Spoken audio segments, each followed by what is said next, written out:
In today's video, we're going to be talking about why I think the Abrams class tanks are the worst class tanks in the game. If you guys enjoy this video, please like and subscribe. I'm on a journey to get the partnership class content creator pack for War Thunder. I love being a content creator. I love the idea of it. I love entertaining people. I love being there for somebody when they don't have anybody to watch. If you guys enjoy this video, so please just like and subscribe. Comment, it'll be a big help. Comment tips and tricks on what I should do. Again, this is only an opinion-based video. These are not facts. This is just what I think. So without further ado, let's get into the video. So the first thing that I want to be talking about is the armor for the M1 Abrams. Their armor is honestly not the best armor in the game, and it can be so much better. For instance, their frontal plate is the biggest place you'll see on a tank if they're looking directly at you. So if you're in a frontal position with an M1 Abrams, the first thing you're going to see is their frontal plate. It can be penetrated from really any angle, and it's very easy to penetrate, especially with any APFSDS round. For instance, if I shoot right here in the middle, it's going in, killing the driver, killing pretty much everybody in the turret, and it's taking out the turret rotation mechanism, and it's most likely going to go all the way back and take out your engine and radiator and all that good stuff back there as well. It's very easy to penetrate this frontal armor, really from any angle, and no matter where you hit it from in this frontal plate, it will most likely be killing pretty much everybody in the turret, and will most likely be a free kill 95% of the time. Moving on to the side armor, their side armor is not very good. Like specifically right around here in this area, if you shoot them dead center in the middle, it will 90% of the time kill everybody in the actual turret itself. Meaning your turret is just gone. Your gunner, your loader, your commander, all that good stuff, they're all dead with one shot. A lot of the times right there, your turret rotation mechanism will also be gone. There's been instances that I've been shot just in the front or just the turret or any insignificant place that you might not think is important, and every time I get shot there, my turret rotation mechanism is instantly shot out, and I can't fight back. So be careful with your turret rotation mechanism and where you fight your battles. Pick your battles. The back is easily the most vulnerable part of the tank. So for instance, if I shoot right here, that is killing most stuff in my engine. It's killing almost everybody in my turret, if not everybody. And it also hit my driver and my turret rotation mechanism.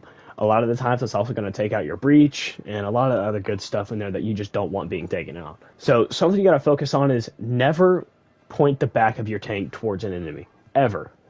And if you are in the unfortunate position that somebody is behind you, you're sort of kind of, you can't really do anything. You're sort of screwed because your turret depression is not good. You have no gun depression.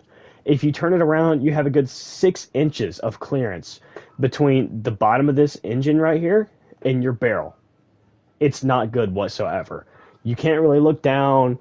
There's nothing you can do if somebody's behind you, especially if they're close up. Just don't even worry about turning around because there's really no point.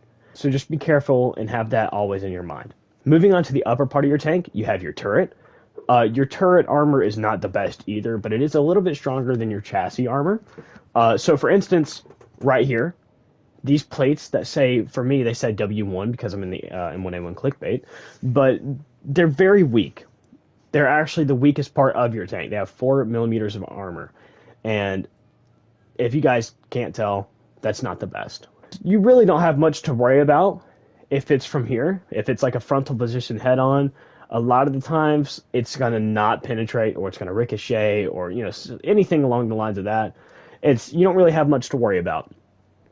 But if they're off to the left or the right and they're above you a little bit, especially in a tank like the 2A Leopard, or really any Leopard like that, they have a lot of gun depression on them.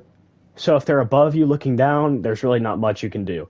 It's one shot right here to this frontal plate here. Your turret rotation mechanism is gone. Your gunner will probably be killed along with your loader, maybe your commander. It's not looking good for you. Moving on to the second part of this video, you have your gun. Now, don't get me wrong. You have a very powerful cannon. You have a 120 millimeter cannon, right? On the downside, you have a 6-second reload, and that is not good. If you're in a battle with a T90, T80, T72, They all have autoloaders and you don't. So unless you get their breach with your first shot or you get a kill shot, you're pretty much done for. You can't really do anything, and their second shot will either also be a kill shot, or they will take out your turret rotation mechanism, your breach, your barrel, your tracks, and there's nothing you can do. For what this tank lacks in armor, it kind of makes up in speed. It is a very fast tank. Now, that could just be me. I like to push head on and get a bunch of kills, capture the points whenever I play my games.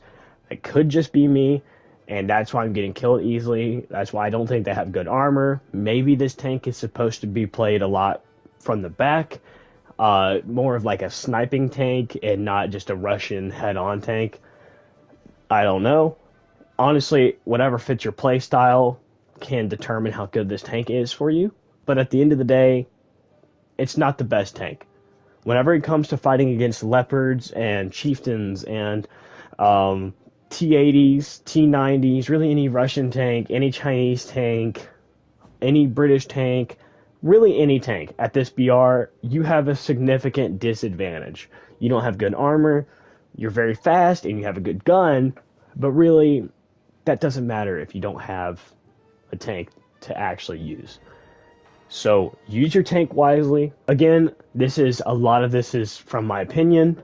It's not a bad tank. It's just not fair to be using this tank against a lot of the other tanks in this game. But whenever you use the U.S. nation, you really don't have a choice. Eventually, you're going to get there someday. So if you guys enjoyed this video, please like, comment, and subscribe. It'll mean a lot to me.